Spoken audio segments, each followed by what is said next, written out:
So ito naman po yung kalamansi, iwain na rin natin para mamaya ibababad na natin yung manok.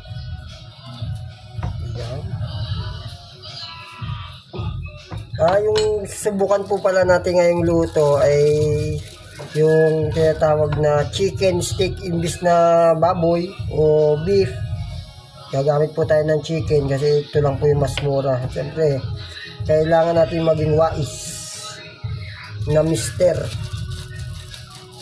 Yan, doon sa mga shout out doon sa lahat ng mga mga tatay na tagaluto. Yan.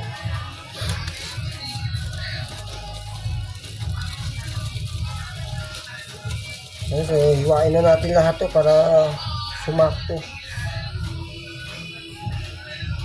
Paalaala lang po doon sa mga bata na gusto sumubok ng ganito, wag pong tawag nito?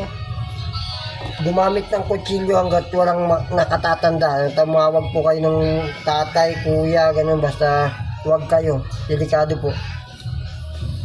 Yan, paalala lang yan.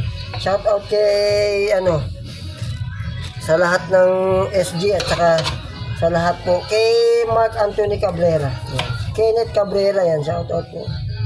Pati kay Blackboards. Matinik na welder.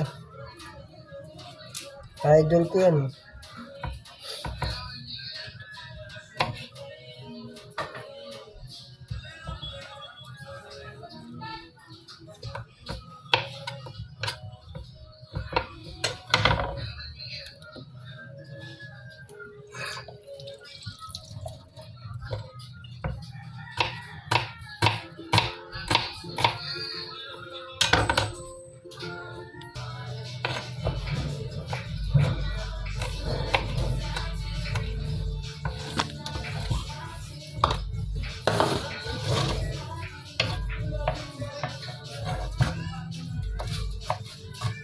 How much this is? It's 13 pesos. Mahal, balik mo yan.